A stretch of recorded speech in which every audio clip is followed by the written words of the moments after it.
Please make sure you have your take-home quiz in the folders. Remember, you only have to put in one if 2 or 3 of you did it. You don't all have to put in the same thing.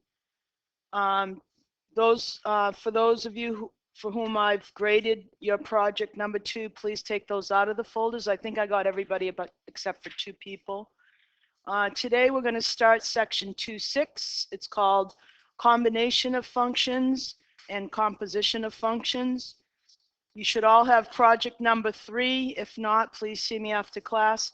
You can either do that and have it due on Monday after vacation or Wednesday. You have a choice. I'll take it either day. And don't forget, your second test is March 31st. So that's everything coming up. March 31st is a Monday. Okay? All right, so let's talk about, oops, I put the wrong one in here.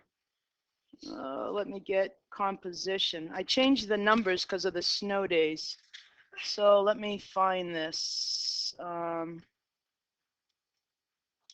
we go.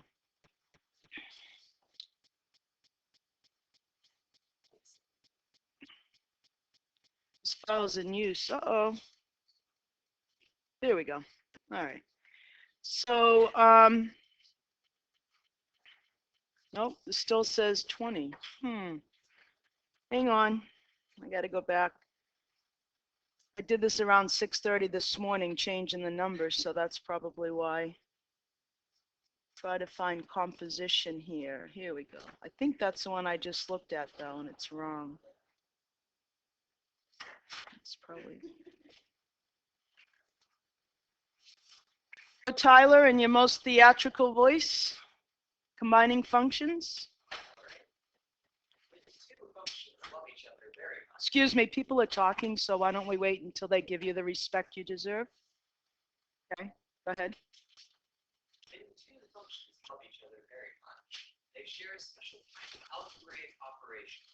The new function is brought. Okay, so on Pi Day, that's math talk, right? Pi Day, it is Pi Day. Yeah, so we're going to be bringing new functions into the world today. You're all going to be creators. And we do that by what we usually do. We have a series of operations: addition, subtraction, multiplication, and division. So the arithmetic or algebra of functions, I like to think of it almost like arithmetic of functions, is done exactly like it's supposed to be done, and sort of like there's nothing really like tricky about it. So if you see the sum of f, the functions f and g, you simply take each function and you add them together. Same with subtraction, multiplication, and division. Now, the only thing that you have to sort of think about a little bit is what their domains are. So we say that the domains of the function are the set of all numbers common, okay, to both functions. Okay, so that's where we talk about the intersection of two sets, what they have in common. So let's take a look. It looks a little funky when you look at all this abstract notation, but when you actually sit down and do it, it's not too bad. So here are two functions. F of x is x squared, which you're very familiar with after doing the transformation packet. You probably can do that in your sleep. And then we have this function, which we haven't learned how to graph these functions yet. This will come up towards the end of the next third of the course. It's called a rational function because it's like a rational number where you have a numerator and a denominator. So that's all we'll say about that now. So find each of the following combined functions in their domains. So first of all, let's talk about the domain of function f. Think of this as a real number line or your x-axis. When you were graphing this for the last 3 days, what would the domain of this be? Negative infinity to infinity. It's all real numbers, right? So this one is no problems. We have the entire, we can pick x from the entire real number line, whether they're positive numbers, negative numbers, friendly numbers, or irrational. They can all go into this function. Now, we talked about domains earlier, and we realized that we can run into trouble if we have an even root, like a square root or a fourth root, because we can't have negative numbers under there. And we also knew we ran into trouble if we had a denominator, because why do denominators give us problems? What's the problem with having an algebraic expression in the denominator? Why do we have to be careful? Yeah, Tyler? Yeah, we don't want to make the denominator equal to 0. So in this case, what value of x is going to make this denominator 0? -1. So the domain will be all real numbers just like this, with the exception of one number, -1. So the domain of G, you could put -1 here. Let's do a different color. Come on, blue. Okay, we put an open circle because we can't include -1 because that will make it 0. So all the numbers to the left of -1 and all the numbers to the right of -1. Okay, so now our intersection is that we bring down both of these two lines. We see what do they have in common. Well, they have all numbers in common except for -1. So their intersection, if you just follow this straight down, would be all numbers to the left of -1 and all numbers to the right of -1. So if we were to write the domain for G, we would say where all numbers up to -1, not including it, union with all the numbers to the right of -1. That's how we write this picture using interval notation. So when you think about the intersection, you look at your two functions and you basically see which one has the most restrictions on it. This one's totally free, no problem. This one has a restriction, so together the two domains, when we intersect them, is the same as the domain for G here. So the intersection is -∞ to -1, union with -1 to infinity. So the only one we have to worry about is this little person right here, negative being -1. So that's why it's not included in our set. We never have to worry about it. So let's add these two functions, f plus g. So f plus g of x is f of x plus g of x. So we go up and we write each function and then we add them together. And then it's just a question of doing a little bit of algebra. So f of x is x squared and g of x is 1 over x plus 1. Okay, so if we were to add those, we need to have the same denominator in order to add these. So our lowest common multiple is just going to be the one denominator we have, x plus 1. So we multiply the top and bottom of the first fraction by x plus 1 over x plus 1. And then we add it to the second fraction. Now that they have common denominators, we can add the two numerators.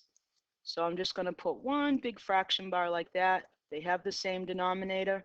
So let's use the distributive property there. We get x cubed plus x squared plus our 1 hanging out. There's no way to factor that numerator, so there's no way to reduce it, and you're all done. That's it. So this is from our earlier work with adding and subtracting rational fractions. They have to have the same denominator. That's why we do that way back in the P chapter, so that later on when we need it, we can access it. So you try the subtraction of these two fractions.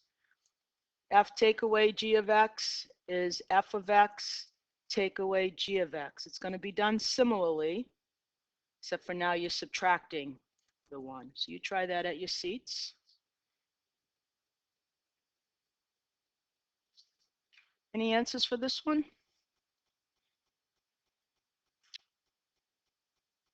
No answers? Should I give you more time? So our answer here is exactly the same, x cubed plus x squared, but it's just take away 1 over x plus 1. It's the only difference. This can't be factored, so you can't reduce it. Okay?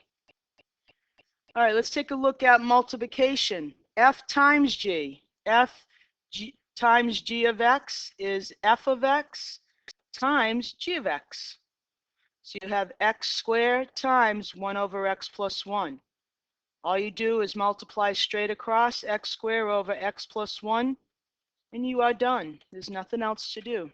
It's just like you would normally multiply any two numbers or fractions in this case. Okay, so x squared times 1 is x squared, and 1 times x plus 1 is x plus 1. Okay, the division, f divided by g of x, is f of x divided by g of x. So f of x is x squared, and g of x is 1 over x plus 1. So this recalls your arithmetic skills of knowing how to divide fractions. When we divide fractions, we invert and multiply by the reciprocal of your denominator.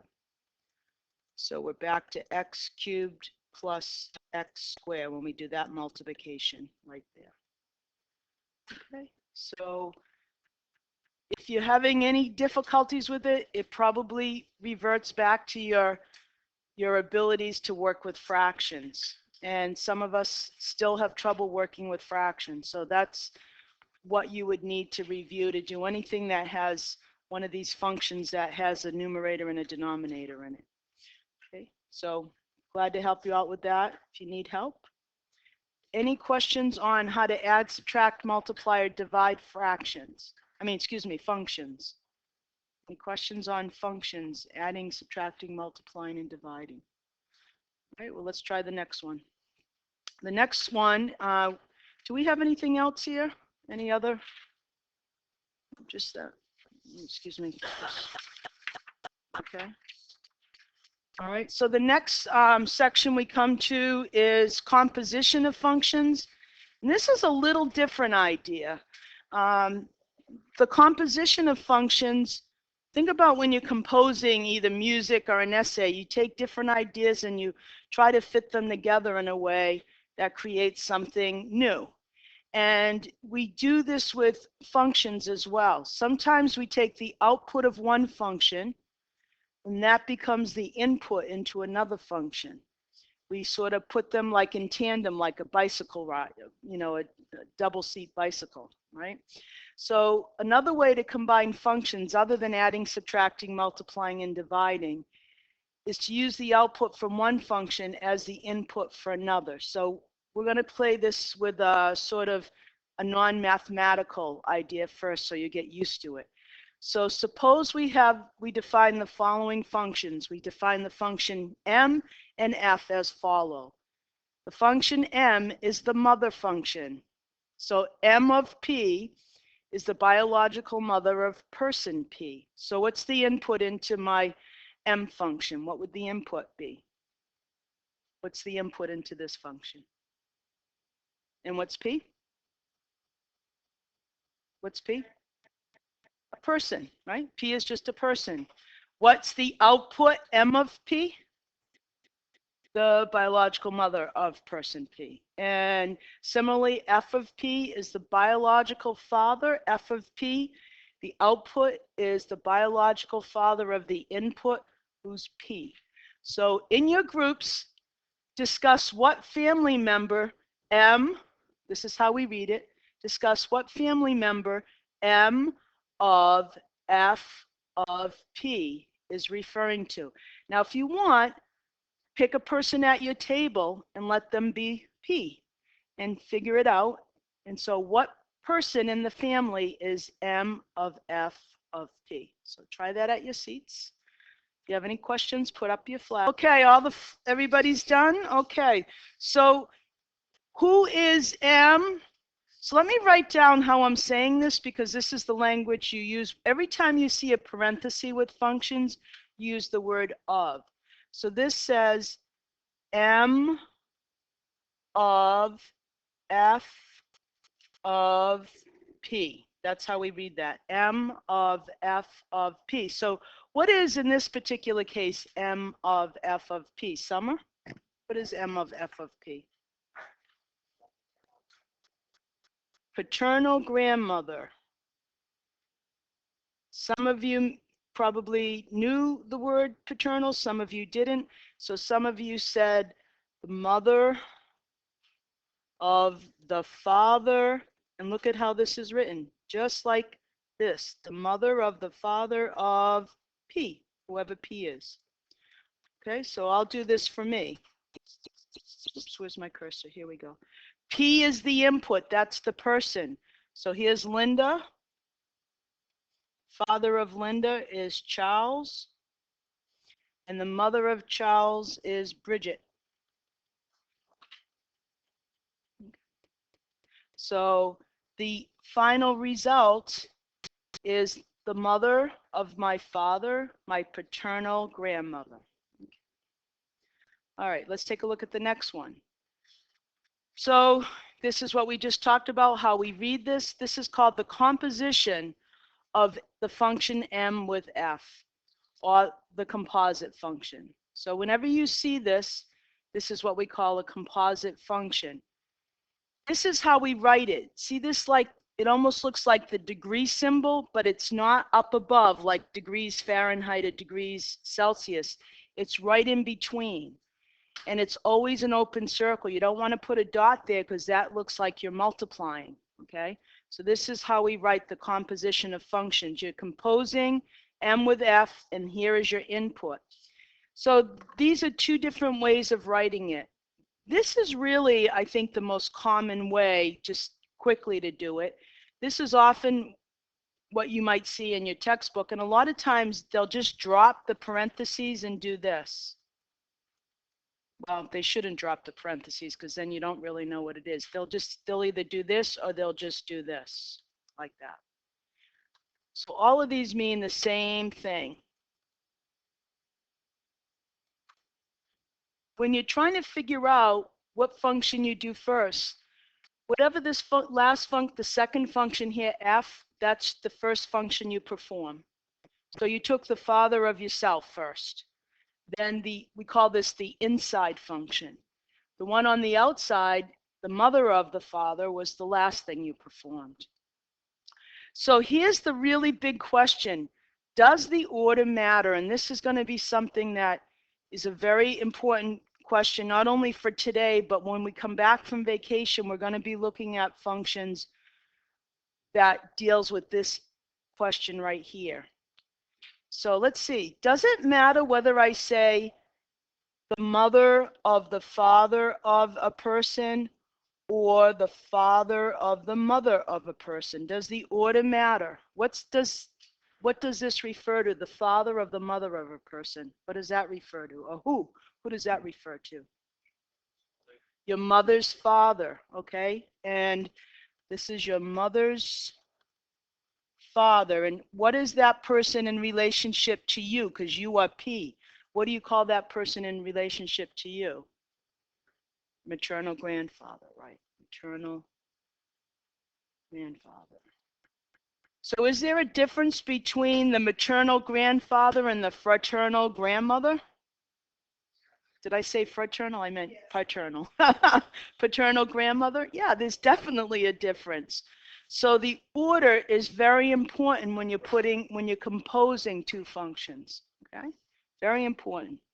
So let's move on to plain old algebra functions now. So someone want to read this?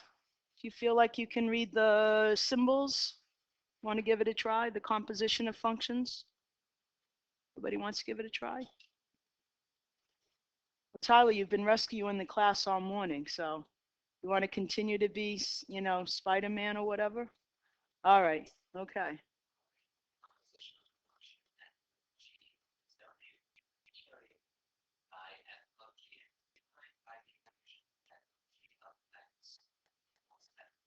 Right.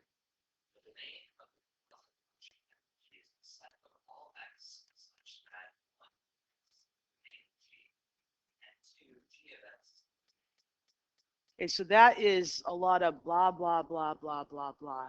Right? This whole domain stuff, what do you mean? Well, first of all, just look at your first function, g of x here. We're saying that when we look at the domain of the whole thing, first, you've got to be in the domain of your first function. You've got to be allowed into the club. The first club is called Club G. Now remember, g of x goes into the function of f. this was you, and let's say we just did your father first. So this was your father. Now the father goes into the next function, which is the mother of the father, right? So this becomes your output for G. It's the output of function G, but what is it in terms of function F? It's the input. So you have to be able to be in the domain of F. So G of X has to be in the domain of F. So in terms of a visual, and we'll do this with algebra in a minute, this is actually a really nice visual from your book. This is the composition of the function F with G, or this symbol F, little circle G, is illustrated below. Here's your input right here, X. X must be in the domain of this function. It goes into your function machine, and here's your output. Your output is called G of X, whatever it is. Now all of this becomes the input into your outside function called F, and then it comes out looking like F of G of X. So G of X is got to be in the domain of F, or you can't perform the function on it. So let's take a look at what all of these illustrations and all this language looks like with two. So here are the two functions we worked with at the beginning of class. We were adding, subtracting, multiplying, and dividing them. Before we get into all of the X business, let's just see if we can evaluate these functions like you did for yourself. With your mother and father functions, you put yourself in. You were the input. Now we're going to be looking at these two functions, and the input is going to be 3. Okay? So my first function, where is my first function? It's the inside one. So we can write this as F of G of 3. So it's a little bit buried, but your first input is in the innermost parentheses. Here's my input 3. I'm going to put 3 into my G function. So let's put G into the G function. Let's find G of 3. So G of 3 is 1 over 3 plus 1, which is 1/4. Okay, so now I've performed G of 3, and I'm going to substitute that for this whole thing right here. G of 3 is 1/4. So now I'm taking F of 1/4. Now I perform my F function on it. My input is 1/4. So F says to square whatever my input is, and there I am, 1/16. So you perform both functions. The output of one function becomes the input of another. So at your seat, now here we are, F of G of 3. We're going to change the order. Do you expect a different answer when you change the order? Yeah, so you try G of F of 3 at your seats. Raise your flag if you have any questions, because this is all new to many of you, so I'll help you out. Other language you might hear for this is G composed with F of 3. That's another way you can say it, G composed with F of G. So G composed with F of 3 can be written this way as well. So you go into your inside function and you say, what's your value? What is F of 3? So off on the side, you figure out what F of 3 is. F says to take whatever my input is and square it. That's what F tells me to do. So I'm going to get a 9. And now I replace everything inside that parentheses with the number 9. And now I say do G of 9. What's G say to do? 1 divided by 9 plus 1 is 1/10.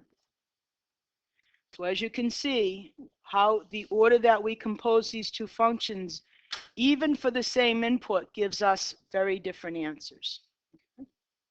So that's how we compose these functions with a very specific number. It would be really nice to have a formula. So here, F composed with G, it'd be really nice to have one formula for this so that any number we want, we could just plug into the final formula without having to go through all these steps.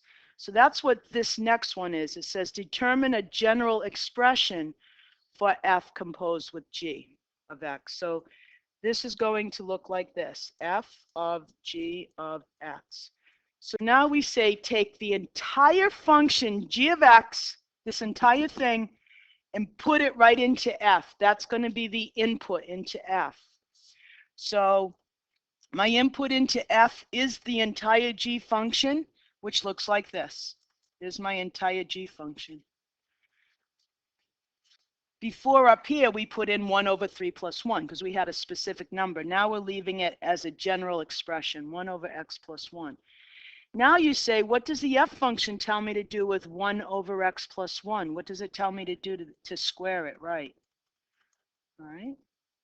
And now this is where you got to be careful. This is your exponent properties. You square your numerator and you square your denominator. 1 square is 1, and you have x plus 1 quantity square. And we know that is not x squared plus 1. You have to write x plus 1 times x plus 1, which is x squared plus 2x plus 1.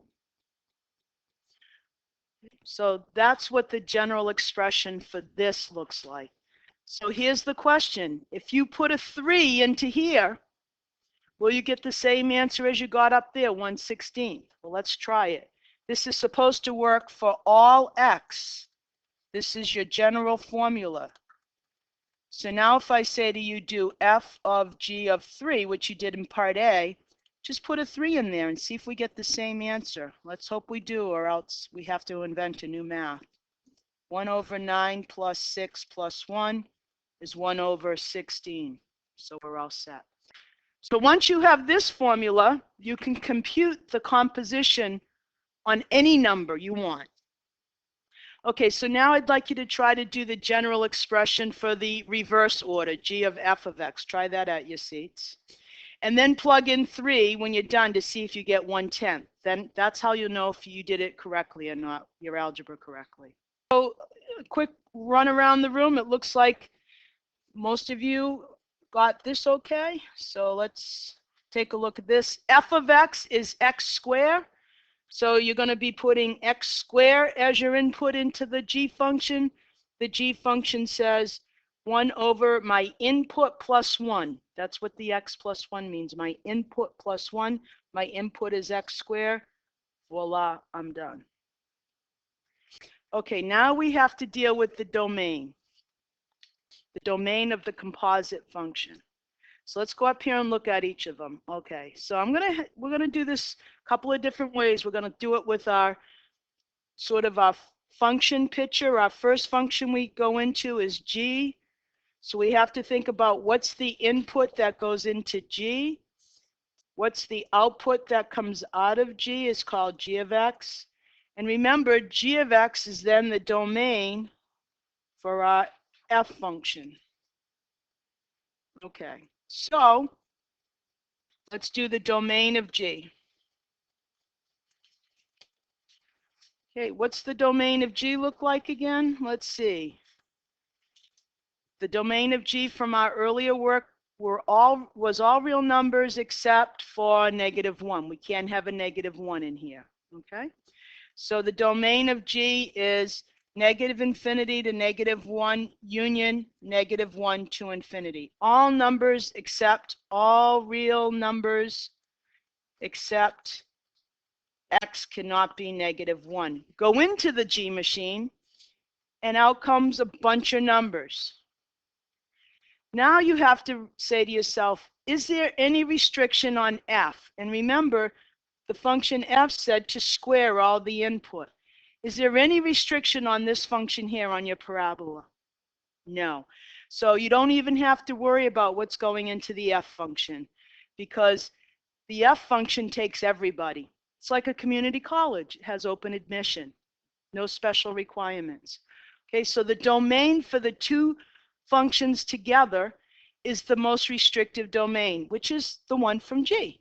So the domain for the composite function, so the domain for your composite function, f of g, is the same as this. It's all numbers except for -1. So that's where you use your union symbol. Okay. Any number but -1 can go into g. Everything that comes out of g is allowed to go into f. So the only restriction is way back here at the beginning. And that's the only restriction for the two functions together. So you have number 6 to try. You've got a couple of situations in 6 to deal with. You've got not only a denominator, but a square root. So this is going to take you a little bit. I would say maybe as much as 10 minutes. So work on this. Use your flags, use your group mates to do A, B, and C on number 6. This particular composition I did purposely because of the domain. And this is like really, once you get this domain down, you're pretty much in the clear. And there's usually 2 answers for the domain, and I'll get to that when we get to C. But what did we get for h of k of 9? What'd you get for that, Sarah? What'd you get for h of k of 9? -1. So check your work. Anybody need help with getting -1? I'll be glad to go over it. Summer? Okay. So first we do k of 9 over on the side of our paper because k of 9 is what we call our inside function in this composition. So we do k of 9, and k says to take whatever your input is and take its square root. So the square root of 9 is 3. Now I replace k of 9 right here. I replace this with the number 3 into my h function, and my h function says 1 over my input, take away 4, which is 1 over -1, which is -1. Okay, Summer? What did you do? You don't? Okay, all right, all right. So that's working with a specific, yep, Tony? K of 9 is the square root of 9. Yep. Wouldn't it be plus or minus? No, that's a good question. A lot of times students get this mixed up. When you're solving a quadratic equation that might look like this, when you do this, when you use this symbol here only asks for the positive square root. It's called the principal square root. If you want the negative square root, you have to put that outside. Now, so with all of our training with trying to get you to see that this quadratic has 2 answers, you have to remember that if you use this particular symbol, you're only after the positive square root. So when you replace this, you have to put a 3 there. And when you say the square root of x squared, you don't replace it with x, because x could be positive 3 squared or -3 squared. And when you come out from under this thing, you have to be positive. That's where we use this. And now you can see this is an absolute value equation. If you were to solve that, you'd have to say x is +3 or -3. So when you see this symbol, Tony, it's only asking for the positive square root. Okay. So now in general, when we write this expression versus, we put k of x everywhere we see an x in our h function. So our h function says this: my input minus 4. What's my input called here? My input is called k of x.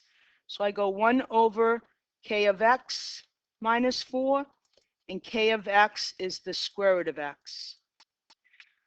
So now I'm looking for the domain of h of k of x. I want the domain of the composite function, which looks like this. So you look at that function and you say, what can't the denominator be? The denominator cannot be 0. So take your expression in the denominator and set it equal to 0 to find what value of x is going to get you into trouble.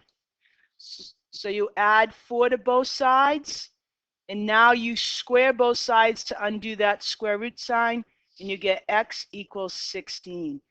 It's not 4, which is what a lot of people think. It's the number 16, because if you put 16 in here, that's going to give you the 4 that makes the denominator 0. So there were 2 answers when I walked around the room. So the correct answer is negative infinity to 16, Not include, you can't put the brackets on that because we can't, and then 16 to positive infinity.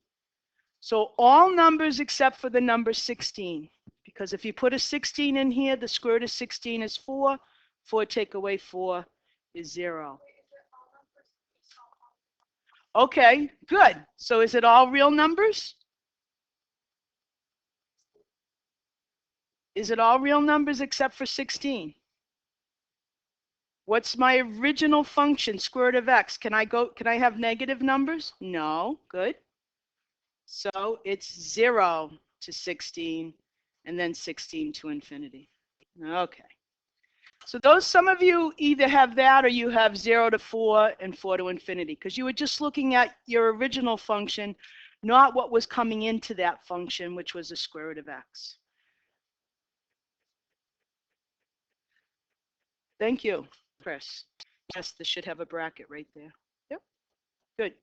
Good catch. Thank you very much. Okay, so the last way you look at composition of functions is through a graph. So you can look at this visually. Here's f of x, which I think hopefully by now you might be able to tell me what the equation for f of x is. You don't need the equation.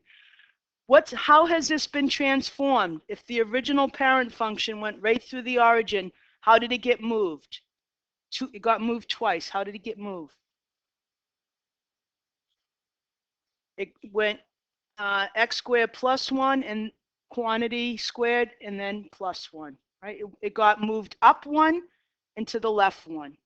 So if I asked you for that equation, which I'm not, but if I asked you, f of x would look like, let me put it in red. We don't need it. I won't put it in. But with your transformations, you could figure, I don't want you to do this algebraically. I want you to do it visually. So let's see, what does this first one say? This first one says, hey, find g of 4. So I go over to x is 4 right here. And I want to find out what is the value g of 4.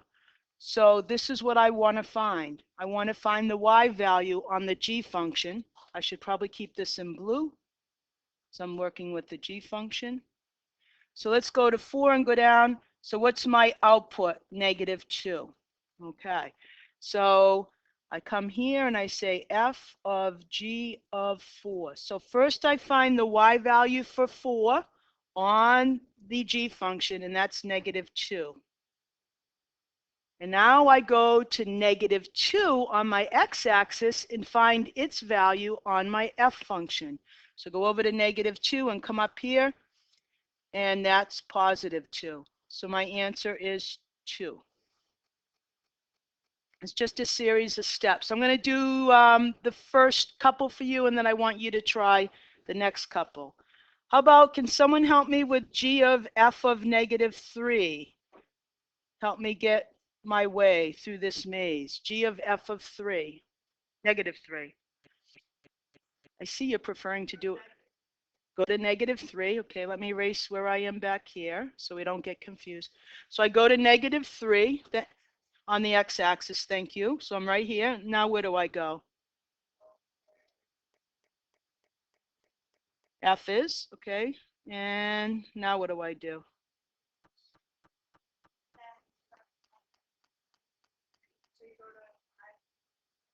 Okay, so f of -3 is 5, yes? Okay, and then I go to 5, and then where do I go? To the g.